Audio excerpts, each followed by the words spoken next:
Hope you're having a great day. This is being recorded for your viewing pleasure and education at a later date, or if you want to review the content here within. So this is part 2 of a 3-part series on building authority and value on social media. And the principles that I'm sharing with you here are not just related to social media. You can use these in other areas, in print advertising, in postcards, in mailers, in flyers. The principles that are here, that are being discussed here, are usable in many different forms. The point is to make sure that your messaging is clear. So let's talk a little bit about what we're going to go over today. I share screen. Okay, close that up. All right, so overbooked, not undervalued, right? Positioning equals perceived worth. So in this training, we're going to cover how to increase your online presence so people see you as a local expert, not just an agent posting listings. So you're not getting to separate yourself from the crowd. How to use social media positioning to attract higher quality leads, and how to turn attention into appointments using simple authority building content strategies.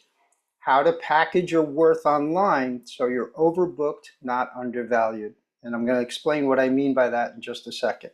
So by the time we're done, you should know how to position yourself as a high value agent, not just a commodity competing on commission, and be able to create content that builds trust and authority in your market, even with a small following. And I'm going to show you an example of that during this training. Understand how to turn social media into real conversations, leads, and listings, and then walk away with a repeatable system to grow visibility, credibility, and income. This is going to be more of an interactive session, so there's going to be a couple of quizzes and tests and things that you can do both while we're on here and online. So what do I mean by overbooked, not undervalued? So I can tell you that it was June of, I want to say it was 2003 or 2002, but I remember it was in June because we were just going into the summer. And I had my office with my team, and we were very busy at the time. And we were really getting backed up with appointments. And we had a lot, and it just got to a point where we literally could not take another appointment for the next 2 weeks. So that's how far booked out were my buyer's agents were. I was with listing appointments. We were just overwhelmed. So I had a greeter who was a person who worked at the front desk who would pre-screen the calls before they would go to an agent or to myself.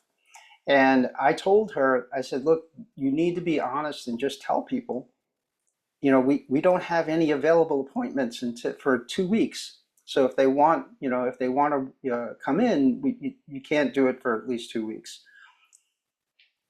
What that created, okay, was an unexpected result. People actually responded by saying, what do you mean? Why you don't want to work with us? Or what do you mean you don't have available appointments? What do you mean you can't meet with us? And they were insist on working with us. Insist. Can't you get somebody? I said, you know what, tell them, put them on a waiting list. If somebody doesn't show or cancel or something like that, we can do that. The more we did that, the more people wanted to work with us. And the outcome of that is it struck a bell in my head that said, wait a second, we're saying no, and they're insisting on saying yes. How does that work? Well, at that point, I was probably at the very peak of popularity in my industry at that time. So I had the radio show. It was called This Week in Real Estate. And I had some TV stuff going on. We were in the newspapers, we were in the magazines. We had marketing going out all over the place. And so there was a lot of people that were, we had a lot of appointments coming in. And I realized that it was that perception of us being the best, all right? Not me saying we're the best, but the perception of it that created a desire to come into our office to work with us. And that struck a bell, and I said, okay, we can't keep this up all the time, but we can get to that point where we start saying, look, we have limited availability, and say that, you know, we have only so many appointments available. So we have Thursday at 1 or Friday at 3, which works better for you? And people would work out their times to work with us. And this made it much easier for us to not have to, for myself and my team, to not have to take those appointments we didn't want to work with. We could choose who we wanted to work with. The other thing that the effect was on this was that commission, that negotiation of commission was eliminated. It never came up. At that point, it was never an argument. It was never a negotiation. Never had to discount the situation. And actually, in my pre-listing brochure that was offered to the people, I had what's called a loss leader in the marketing. So I don't know if you could see this. Let me see. Can you guys see this? Right? Okay. So this was an option that someone could take if they wanted to list their house. They could list it in the MLS only for $4.95, right? Just $4.95, but that was it. All we would do is put them in the MLS. I never once had one. We never got anyone to take this offer, because once we went through and did all the other stuff about why we have so many, why I sell so many houses, why we have so many people, why we have all these testimonials, right? When we went through all the reasons that you should work with us, that was it. The conversation was over. So they forgot about the $4.95. And I just did it as a test just to see how that would work. And never did anyone ever take it. This is the key of where you want to be. Your business, if you're overbooked and you have too many appointments, makes your perceived value much higher. So I want to give you what created these things to be, or what to use to create these things, to build your authority, to become the expert, to become the go-to person. Yesterday, I talked about, the Screen Actors Guild, right? There's about 130 members of the Screen Actors Guild, of which less than 1,000 make more than $150,000 a year.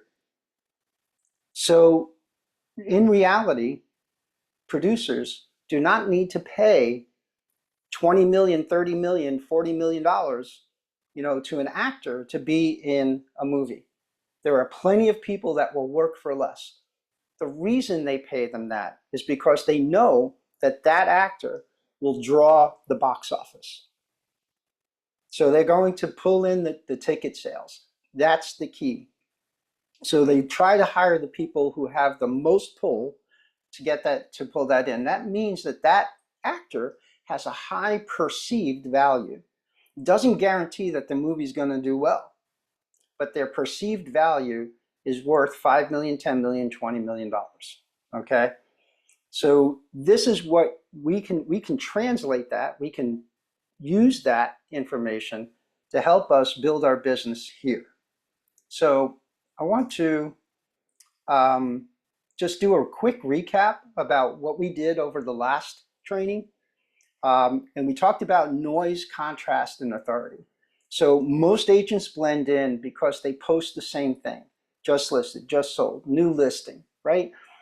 It becomes repetitive, it becomes predictable, and you become invisible. Our brains filter out anything that's familiar.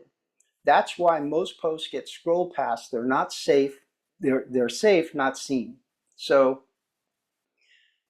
people just see the same thing over. And here's the problem: as they scroll past and don't look at your content, the algorithm, and I don't care whether it's Facebook, Instagram, YouTube, TikTok, X, whatever you're on, is going to push your content down because it's not engaging people. So how do we fix that? We use contrast. The brain is wired for break patterns. When it looks for something or sounds different or unexpected, a bold headline, emotional twist, color can do that. So if you notice, these are this book here is like kind of an orange red, right? It's got a gradient to it. That was done on purpose because as I would look through magazines and stuff, I would take the magazine and just flip it, just like that. And I would look to see what color jumped out, right? What was the most common color in that book? And I would do whatever was the opposite of what everybody else was doing. So if everybody was going blue, I was going to go jump out at you with a different color, okay? If everybody was going red, I was going to jump out at you with a different color. If everybody was going, yellow, I would jump out at you with a different color. I wanted the contrast. So that helped our ads stand out from others. Authority is when people trust you enough to reach out. They have to feel comfortable, and they have to want to know that you're the right person to talk to. Authority isn't built by promotion, it's built by value, story, and interaction. When you teach, connect, and invite conversation, people start to see you as the expert. Not because you say it, I'm number one, right? It's because you show it, okay? So why should you listen to me? Why should you do any of the things that I ask you to do? So I'm going to share just a couple of things with you real quick. This is for earning $100,000 to $200,000 in a gross commission, adjusted gross commission income. Okay, I have 7 of these. This is for earning $250,000 to $500,000 in adjusted gross commission. I have 4 of these. This is for earning more than $500,000 to $1 million in adjusted gross commission. I have 2 of these. This is for earning $1 million or more in adjusted gross commission income. I have 1 of these. This is for being the number 4 team in the state of Florida for Keller Williams. Do you honestly care? Probably not. It's not for you. It was recognition for me. Do my people care about it? Probably not. But here's what that did for me. So let me share it for you. If you go in to Google and Google my name, Frank Verda, and this is old articles, so if you put it in for the foreclosure, just Frank Vernick foreclosure, whatever, you're going to come up with a bunch of articles. And these articles, actually, let me jump ahead a little bit here. Okay, these articles, this particular one was written by Adam Geller. But you'll find my name come up again and again. It went into the New York Times. It went into the Miami Herald, Sun Sentinel, Boston Globe, LA Times, every national newspaper. This went across the country. This positioned me as a subject matter expert. So that led to other things because of of me doing this kind of stuff, okay? You'll see it in Reason Magazine. You're going to find it in the New York Times. You're going to find it in the Emory Law School. You're going to find it in the Housing and Urban Development. You're going to find it in the Consumer Finance Protection Bureau. You're going to find it at the University of Chicago. You're going to find it at the American Bar Association. My name is attached to New York City Bar Association. My name is attached to each one of these entities through the articles that were done by Adam. So Adam, let me move this real quick. Okay, Adam Geller is a national writer for the Associated Press. We got together and started talking about the foreclosure crisis because he wanted to ask me some questions over the phone. That over the phone conversation then turned into an article where he came down. He spent 3 days with me in Palm Beach County, and we went through the whole foreclosure thing. He then continued to reach out to me after that in relation to other things related to the real estate industry. So a lot of that comes from him. We still chat once in a while, even to this day, but a lot of that still comes from him. So, and then that information going out, I would get a ton of phone calls off of that, right? So let me ask you a question, and you can put this in the chat or whatever you want to do. Does that give me authority? Does being able to say, I was in the New York Times, I was in the Miami Herald, I was in the Sun Sentinel, or I was on radio or something like that, does it give me authority? Yes or no?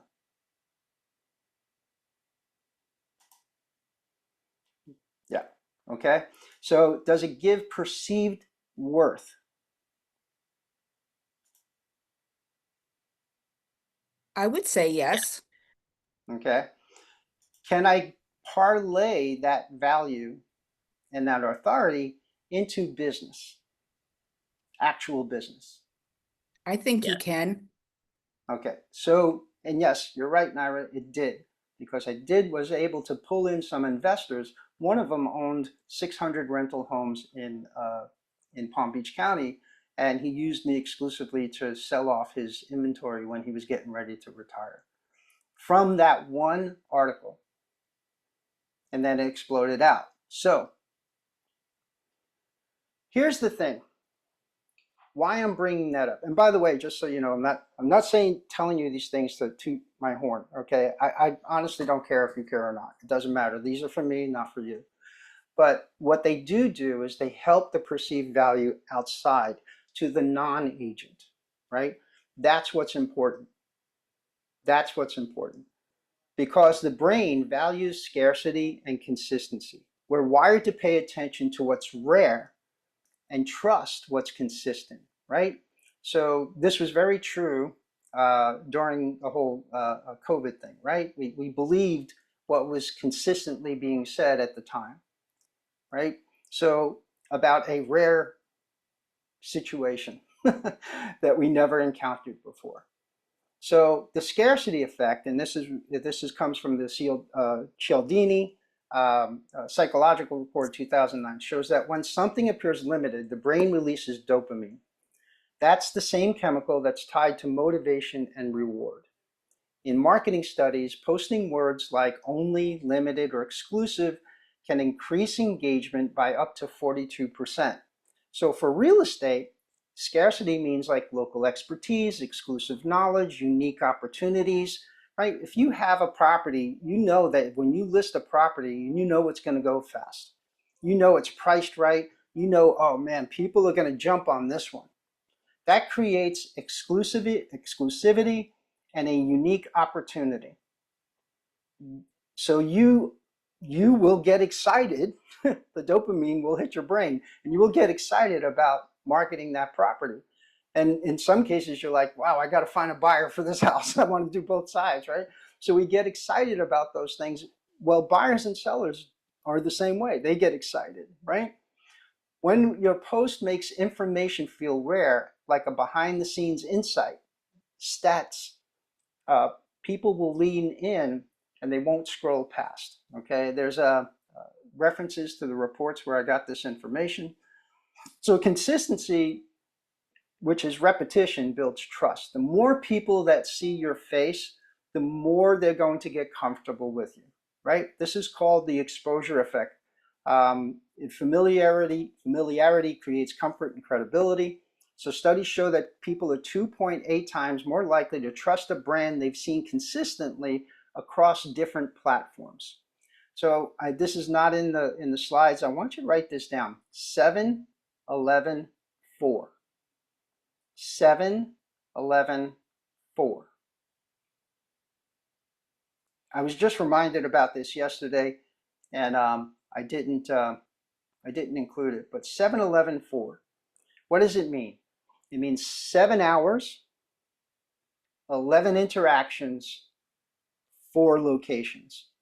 So we know that from studies and from marketing studies that in a one-on-one situation, the person you're dealing with, and this is where a lot of agents fail because they don't understand this, it's 7 hours of conversation.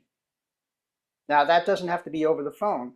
It could be face to face. It could be, on the phone. It could be through a direct message. It could be in many different communications, but actual 7 hours of conversation. So they have to understand or see you, interact with you for 7 hours. 11 interactions is when you get the DM, when they view your video, when they view your post, when they view your content, when they view your postcard, when they view your newspaper ad, when they view your car sign, when they view your car sticker, when they view your name tag, when they view. So if you look at 11 interactions, right? 11, 10, 11 interactions, right? And then 4 locations. That means that they have to see you at least 4 different locations. What that means, like if it's at a community event or it's on a sign on a shopping cart, or it's in a you're doing you donated to a specific charity, or you're working as a volunteer with something, or it doesn't really matter. It's 4. They want to see in 4 different locations. So if you accomplish 7 hours of conversation, 11 interactions, and 4 locations, that person, whether you've ever met them in person or not, will perceive you as a friend. So this is the power of social media. They will perceive you as a friend. So they will naturally attract themselves to you. You will attract those people that you want to work with. So posting regularly signals stability, and stability feels safe to the human brain. We all want stability. Yes, there are a few outliers there that love change every 5 minutes, but most of us want stability. We want stability in the home. We want stability in our income. We want stability in our business. We want stability in our community. We want stability in our state. We want stability in our country, right? We want stability. That's what we strive for. So when your message and tone stay consistent, people's brains tag you as reliable before they ever meet you. 7-11-4. And the reason why that I said about where most agents fail is in that 7 hours is follow up. If you receive a lead, most agents, it's 30 minutes in total that they've spent trying to get an appointment, and then they give up. Whether it's an expired or a FISBO, or maybe I went on a listing appointment, never followed through again, didn't follow up. Did I check? Hey, did they list with somebody else? 30 minutes, 7 hours, 11 interactions, 4 locations. And you will have people literally coming to you rather than you chasing them. So when your posts make information feel rare, like a behind the scenes insider or insider stat, people lean in, not scroll past. So this study, which was done by Montoya in 2017, and another one called Mere Exposure Media Analysis in 2013, showed that the value of scarcity in your social media would increase each interaction engagement by 8%. So every time that they see you on social media, their connection to you increases by 8%. So the first time they see you, oh, okay, I watched your content. Next time, oh, now I want to watch your content. Third time, oh, wow, I want to see what they're going to say about this. So if I'm talking about market stats like we talked about last week, and we're talking about, hey, where did 18% of the home inventory go in Big Pine Key? well, if I make that engaging enough, then that person is going to want to get more. I just increased their perception of me by 8%. If you marry that with consistency, where your message and your tone stay consistent, now you're reliable. And that increases it another 7%. So this is an overall increase of 16% for each time that you put it up. So if you're going to do one video, they might increase by 8%. But if I do a video every week or every couple of days, or if I'm consistent, I'm increasing it by 16%. So that gives it more trust. So this time now, when I pick up a phone and I'm calling into a community, or I'm doing just listed, just sold calls or something along that, if I have done this and I'm creating those interactions and I'm creating that conversation and I'm creating my locations and I'm creating scarcity and consistency in my messaging, the person answering that phone is going to be more friendly to that call. So it all balances out, right? Each thing supports another. So here's a little practice. This is interactive. I want answers from everybody, okay? So which post is noise, which post is contrast, and which one builds authority? So look at these three. Take 30 seconds, put your answer in the chat. 1, 2, or 3, right? So 1 is noise, 2 is contrast. I'm sorry, I just gave it away. Which one is noise, which one is contrast, and which one builds authority? Okay, so sorry about that. Okay, so much for the interactive part. Put it in the chat. Come on, guys, let's go. Snap through it. 30 seconds.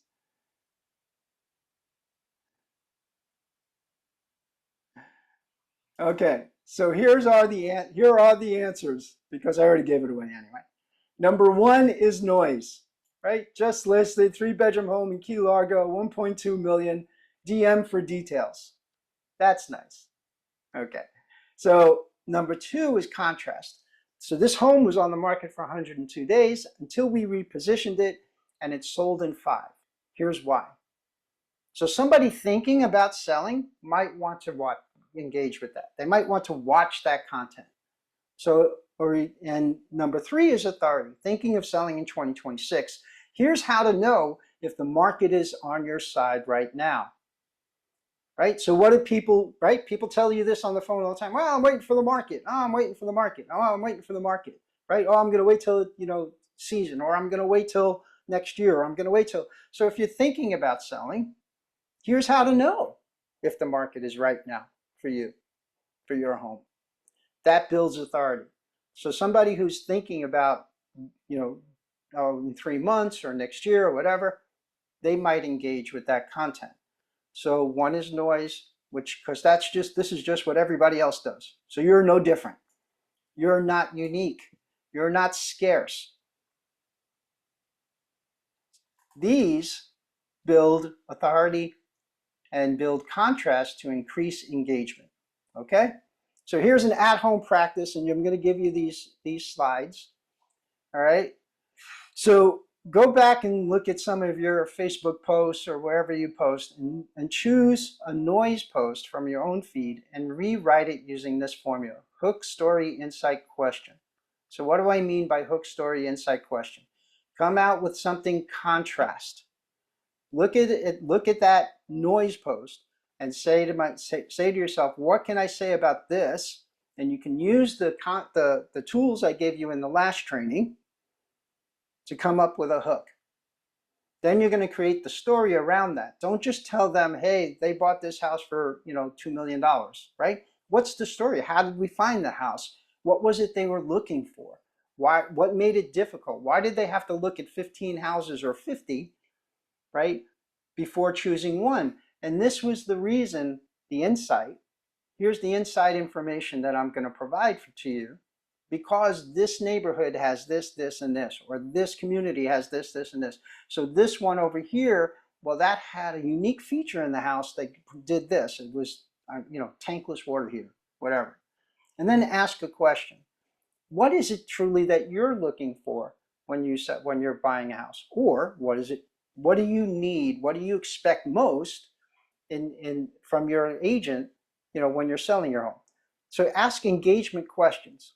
After rewriting the post, answer these questions. Does the new version make you stop scrolling? Does it provide contrast? Does it teach or inspire trust, which creates authority?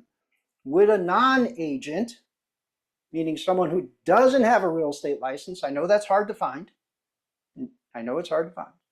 But would someone who doesn't have a real estate license actually comment or save that post? That creates engagement. Ask these questions every time you do a post. And make sure that you're not just posting noise, right? We use white noise to go to sleep, right? People use white noise to go to sleep. Why? Because it just blinds everything else out. Don't be white noise. Every post you publish is either adding to the noise or building your authority. Your job is to break the pattern that makes people stop, think, and trust. Okay? All right. So from engagement to high value, people don't pay for effort. They pay for expertise. Right? Why do some attorneys get, $1,200 an hour and others get $250 an hour? Why does a neurosurgeon get paid more than a family doctor, general practitioner?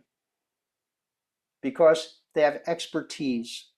And you need to create your expertise. What is your expertise? What situations have you encountered more than anyone else? What can you talk to that you have information and knowledge on that would be of value to someone selling their home? Your online positioning will determine how clients perceive your value long before they ever meet you, right? So what's the best kind of phone call to get? I want you to list my house. Can you come over? That is the best freaking phone call you can get. Yes, those are my favorite. Okay. So, and how I'm going to choose a local example for that. Okay. So I went to Marathon yesterday to meet with an agent, and I noticed on the sign outside that there was a new top producer, right? That top producer, which is Lisa Weeb, okay, with the exception of one property, all of her business is coming through YouTube and Instagram. Probably more Instagram than YouTube.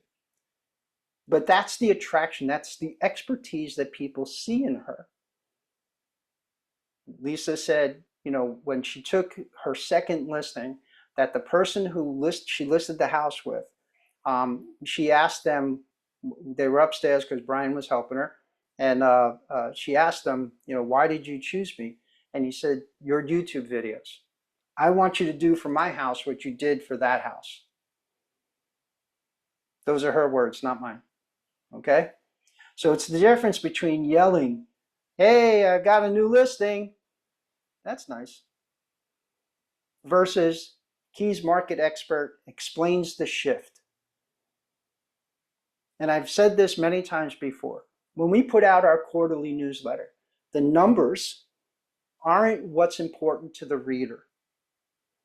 What's important is that first section that Brian puts in there about his opinion about where the market is and where he thinks it's going. That's where the value is created. And that's the thing that most people look forward to seeing, is that his content. By the way, you can take some of that content and repurpose it for your own use. Okay, so which wouldn't be a bad thing. All right, so you show expertise through insight. Information is free. Insight is rare.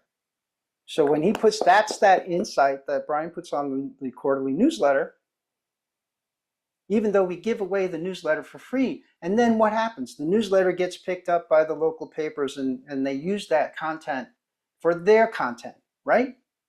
So they're doing it for themselves. How many of you are doing it for yourself? Anyone can post MLS stats. Only an expert can explain what the stats mean for buyers and sellers. One of the biggest issues I used to have is we'd put these reports together, and we'd have all the different stats, what's going on in this neighborhood, what's going on in that neighborhood, and agents would just, they'd mail them out or email them, and that's it. They wouldn't follow up with that. 7 hours. They wouldn't follow up. So you're mailing out the content, you're mailing out the information, but you're not reaching out to that person to talk to them about what that means. What does those stats mean? What does that indicate that's coming? What does that indicate about where the market's been? What does that indicate about home prices? What does that indicate about the affordability? What does that indicate in relation to mortgage rates? What does it mean? This is important to the person who receives that information. So when you interpret the market, you move from just another agent to being an actual advisor. Are advisors more respected and trusted authority than agents?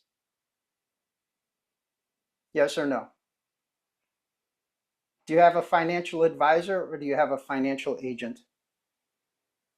Advisor. Advisor. Advisor, right? Why do they call themselves advisors? Anybody know? They advise your money.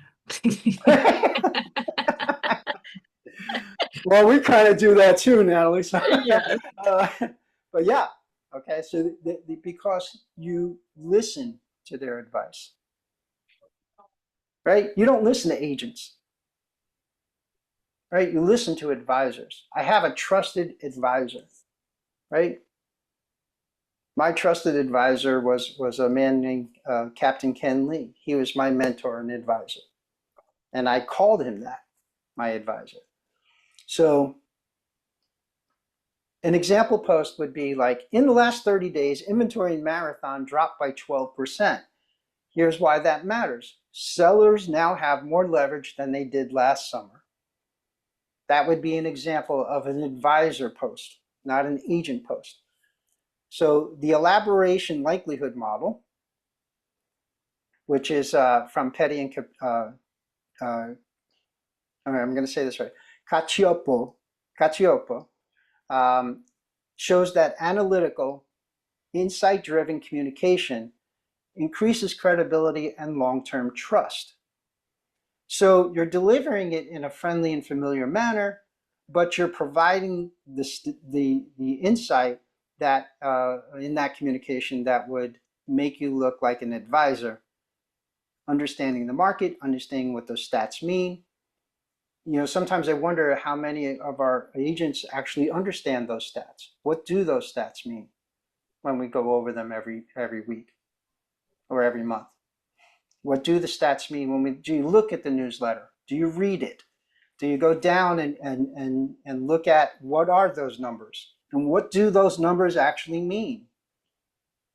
So what you're doing is you're taking that complexity of all those statistics and you're making it clear and simple for others to understand. That is value. That is authority. Okay. So the more specific you are, the more valuable you become. Specialists command more than generalists. We talked about this just earlier. When your content focuses on one market or property type or lifestyle, it signals mastery. I've often told you this. Niches, riches are in niches, which actually is not the correct pronunciation of the word, but riches are in the niches, right?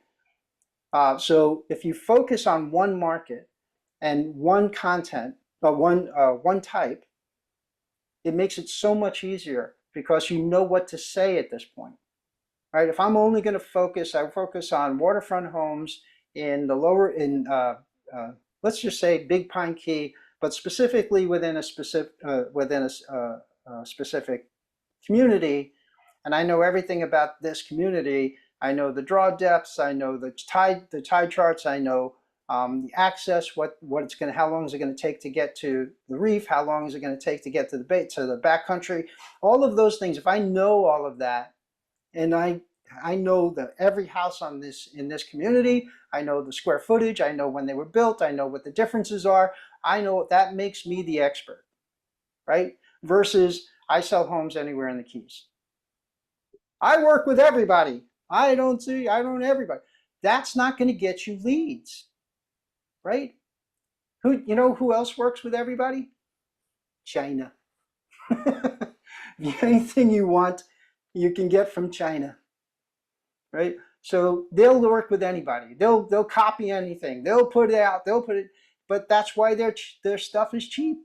I mean, besides the labor, but that's why their stuff is cheap, right? Because they build massively. Here's an interesting fact, where Samsung really screwed up, right?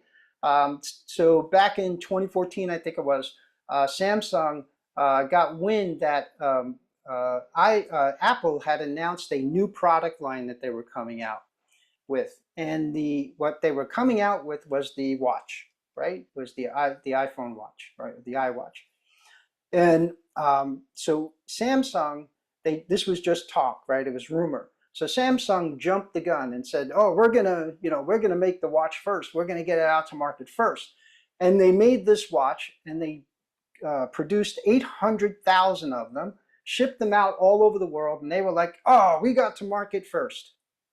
Tim Cook, who's the CEO of Apple, when he found out that Samsung was doing this, he stopped production of the watch, right?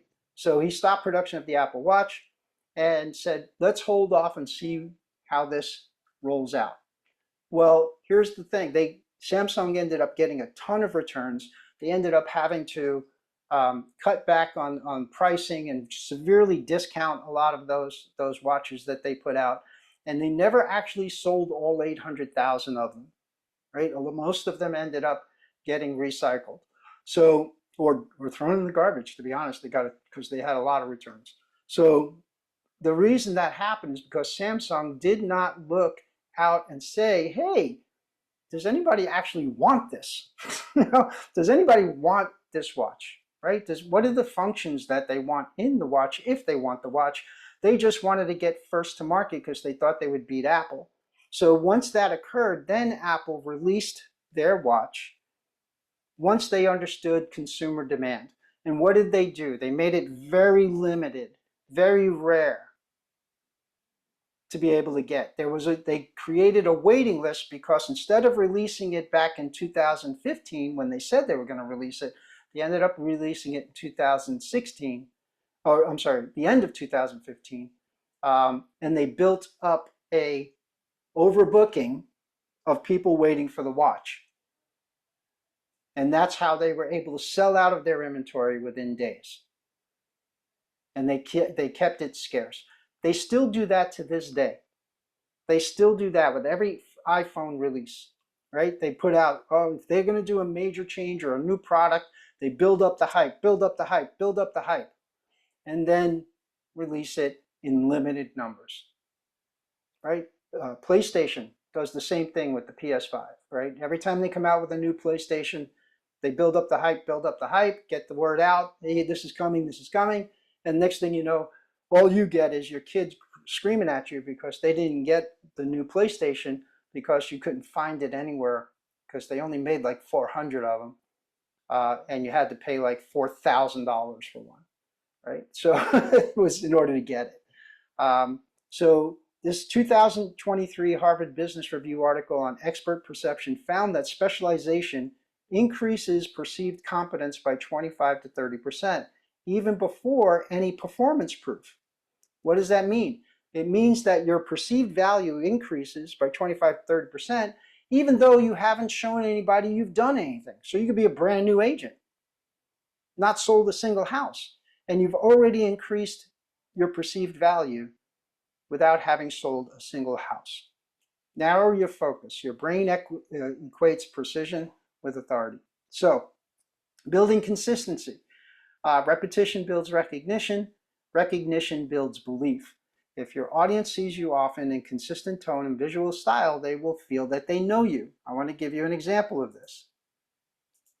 So, what happened to all my other links? Oh my God. I lost all my other links. Oh, well. Okay, so I'll just start here. So this is actually an agent that I worked with. As a matter of fact, if you go on her channel, you'll probably find some videos in here that I actually made for her, but or with her, I should say, not for her. This is Jamie Kriske. She is the top agent in Hobe Sound. Yet she only has 436 subscribers on her YouTube channel, right? She has 153 videos. And what we did was we did a bunch of testimonial videos back in the day, and we started to build her authority. And what I found that was the common denominator was that people would watch her videos. I'm trying to see if I saw one.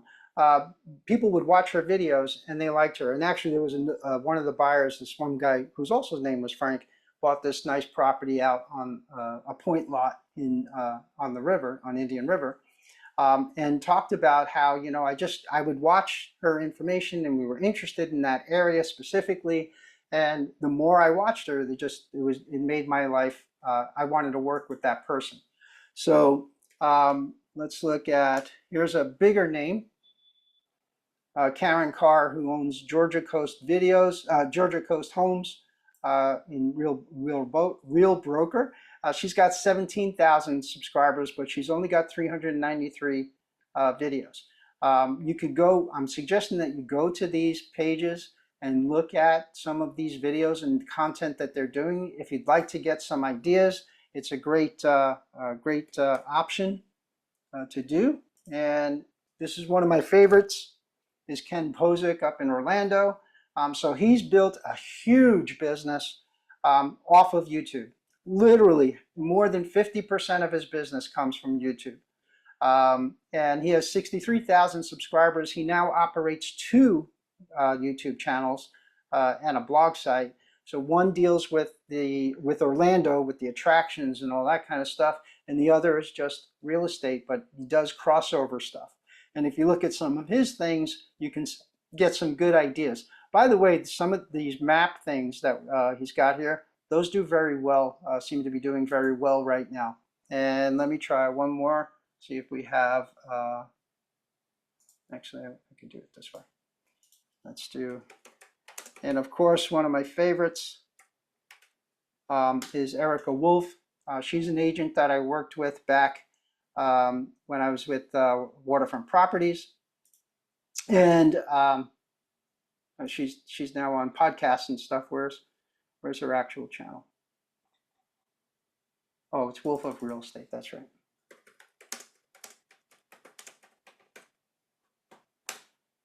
And you can look at her channel and get some ideas. So she's got 2,300 subscribers and 448 videos. She's one of the top agents in Northern Palm Beach County. She totally owns Jupiter Farms, which is how we got started, which is a community in the west area of Jupiter. That's where we started from, was making her the most well-known agent in Jupiter Farms, and then she built it off from there. So these two, with very small followings, have been able to build huge businesses. This one in a very small area. Hobe Sound is a very small area, and she focuses exclusively on that. And this one in Jupiter Farms, and then use that to expand out into other areas. So go and check out their YouTube channels. So this is Wolf of Real Estate, Tom Posick is another great one to learn from. Georgia Coast Homes, Ken Posick, I'm sorry. Georgia Coast Homes, and Living in Hobe Sound with Jamie Kriske. So she does a lot of collab content with mortgage brokers and stuff like that. Great stuff that you can get from there, okay? All right, going on. So here's your practice. I want you to, when you get to go back and write a different positioning line. What is your positioning line now? What is the message that you give everybody when you talk to them about about your business, right? Most say, well, I sell homes in the Florida Keys. Yep, so do you and 1,400 other people. But rewrite it to show expertise, focus, and consistency. I help Keys homeowners understand what their property is really worth and when it's the right time to sell. Much more impactful. When you share your new positioning statement aloud, I'm sorry, I made a typo there. Then share your new positioning statement aloud with 2 to 3 people and let them give you feedback by asking them these 3 questions. Does it sound focused? Does it communicate confidence? Would they repeat it when referring you to a friend? Do they know your positioning line well enough to repeat it to someone else, or at least closely? When your message is clear and consistent and confident, that rises your value. So, next thing, the social proof loop. What people believe, what others confirm. So when you show others about what others saying about you is more powerful than when you say about yourself. And this goes to testimonials, right? How do we use testimonials? Studies show 92% of consumers trust user-generated content and testimonials more than brand statements. That's from the Nielsen Global Trust Report. So what does that mean? So if the brand is making a statement about the brand that we're the best brand because we only use olives from this section of Italy, is not going to trust as much as someone who's used that olive oil, right? Saying this is the best olive oil from this company because they get those olives from this area, right? So for you, we want to make sure that we post the story of what our clients have done. Meaning, what have they gone through? What do they have to say with you? What are your folks saying about you? And post it and utilize that social proof. And I don't care whether it's in video or a photo or in text or whatever, make it more engaging by sharing that person's journey. Not your journey, that person's journey. Here's some types of social proof you can use. So direct quotes from clients, right? We can use a case study, which is a mini breakdown of a process result, which is we listed a home at 1.2 million, got 3 offers and closed at 1.275. Third-party endorsements. This is where, going back to what I said about working with Adam Geller and getting that recognition, press, awards, community mentions, right? Featured in the Keys Weekly, top 10 agents of 2025, if you have that.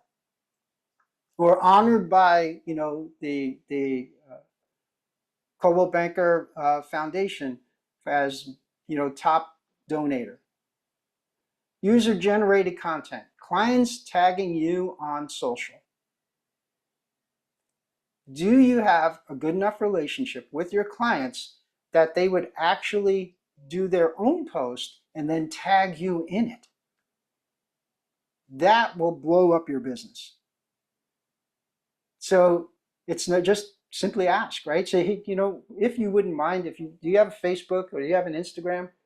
I'm going to send you some pictures, of you with the house and stuff like that. Would you mind sharing that with and tagging me when you do? Would you mind sharing that and tagging me when you do? Great. Okay. So a company called Bright Local, which does media advertising, found that 87% of consumers read online reviews before contacting a local business. This includes you. So yes, people are going to look you up. People are going to search your name. People are going to look at your Google reviews or your Yelp reviews. This is something that you should be building up. So if I look at one agent and they have no Google reviews, I Google their name and they have no Google reviews, and then I look up another and they have 15, I'm probably going to lean with the one that has 15 or the one that has 50 or the one that has 100. So the more Google reviews that you have, positive, of course, Google reviews, the more you're going to increase your credibility.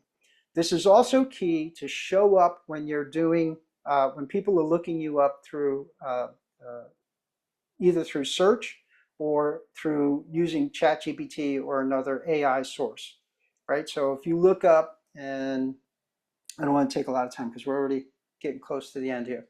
If you look up, you can see that if you use ChatGPT and just type in top real estate agent in whatever your community is, Duck Key, or top agent in Key Colony Beach, or top agent, you're going to see results that are going to pull it, that the AI is going to pull out based on reviews, content, and repetition and links. So they're going to pull, it's going to pull information of people who are the most likely to have all of those things. If no one in that community has any of those things, then what it's going to do is it's going to pull in the ones that have content, the most content in relation to that neighborhood or community. You want to be the one that's, if somebody says top agent or best agent in community, that your name is included in those results.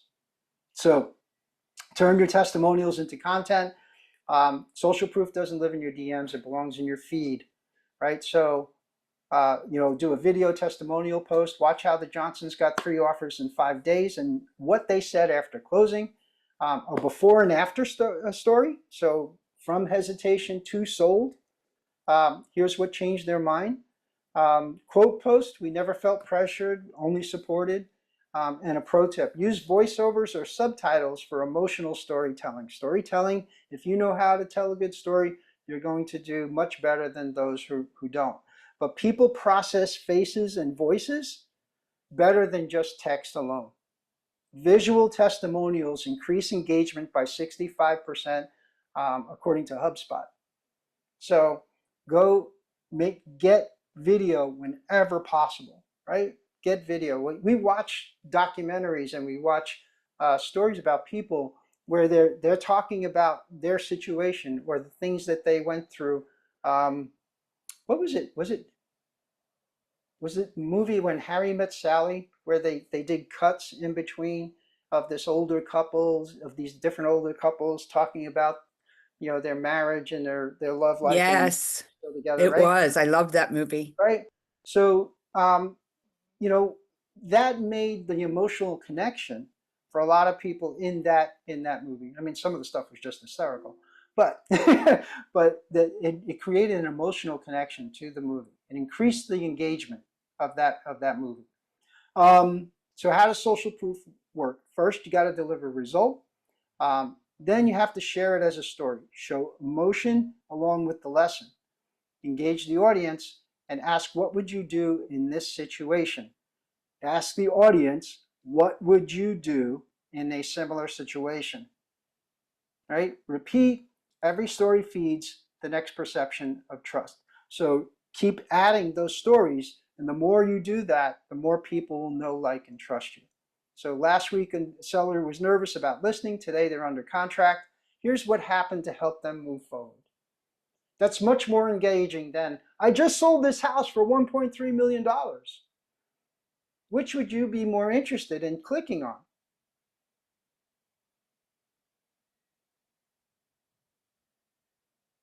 Are you more interested in somebody saying how great they are? Or are you more interested in understanding what was that seller nervous about? And to now, I'm thinking Definitely. about. Yeah, definitely the one with the more information that's pertinent to my mission. There you go. Unsure where to start selling, here's the call to action. So you post that and then say, are you unsure about where to start when you're selling your home in Cujo Key?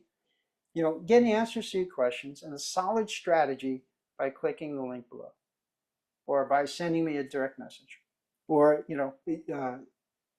call me. Okay. The more you do that, don't expect a flood of calls. It's not going to happen. But the thing is it will reach the people who are, and it's that one call or 2 calls that you get. It's not about getting 100 calls. So here's your home practice. Pick a real win. When was the last time that you got an exceptional result or experience for a client? Did you obtain a testimonial from them? And if not, could you go back to that client and get the testimonial and break it into 3 parts? 1, what problem or fear did they have? What issues came up?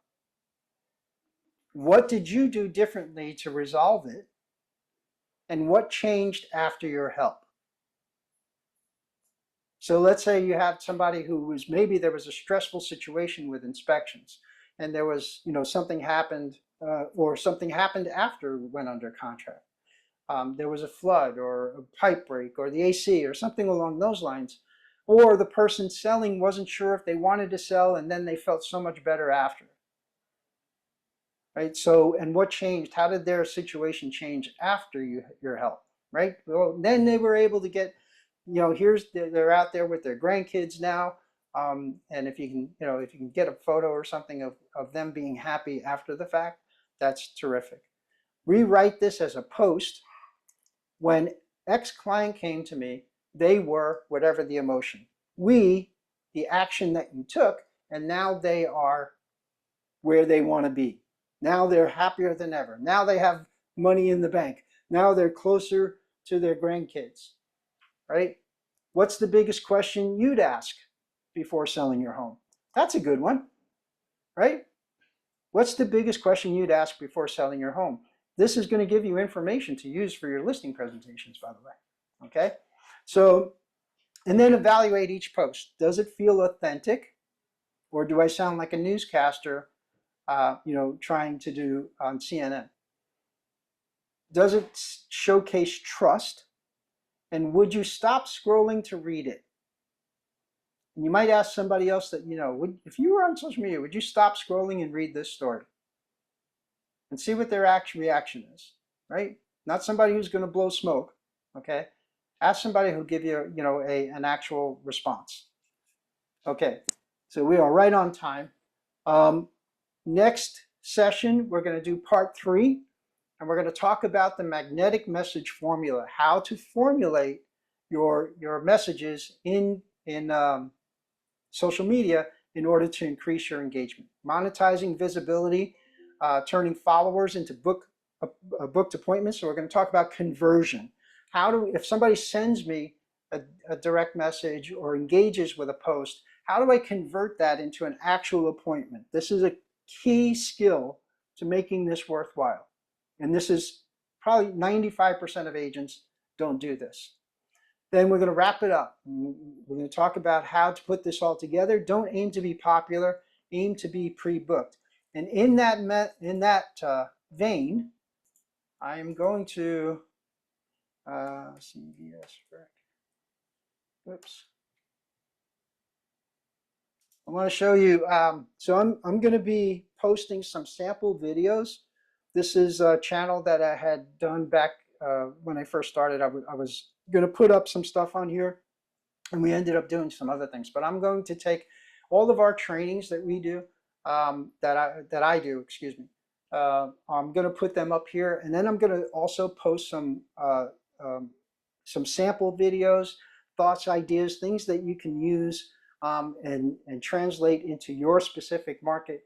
So you can look at this channel, and it's a CB Shrek Frank on YouTube.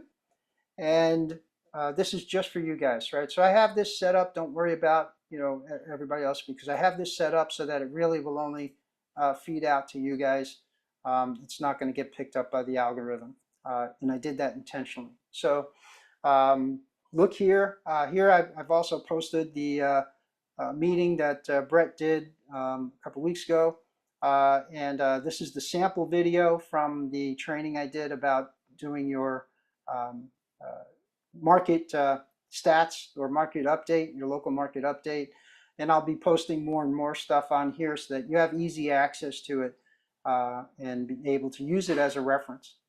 All right, so anybody have any questions, or you have anything that you need help with, let me know. You good? Frank, Yes. Frank, I'm trying to, before you get off the, I'm on the YouTube now. How is it we find that? Oh, the channel name is CB Shrek Frank. So it's CB, CB Shrek, CBSREC Frank. At CB Shrek Frank. wait a minute. CBSREC Frank. Frank. Yep. Why is it not popping up for me? And you have the little @ sign in front. Oh, no. Okay. I put a link in the chat for it too. No, I wrote that. Oh, okay. That's a great idea, Alicia. Why didn't I think of Yeah, that? yeah. I would just gone over there and subscribe, so then I was like, well, I might as well just put it over here. Okay. Okay. Oh, okay. Got it? I'm All right. subscribed. There you Cool go. beans. Thank you, Subscribe, everybody. hit the bell, turn on notifications so you know when I post Now, something. there's a bell? So when you look at the Okay. videos. Okay. All right, All great. right. Alrighty. Okay, guys. Thank you so much for joining me today. I really Thank appreciate it. you. I wish you much luck. If you have questions or you need help or you want some, one-on-one consultation from a trusted professional advisor, reach out to me, okay? Talk to Will you. do. Thank you. Perfect. Thanks, Frank. Bye.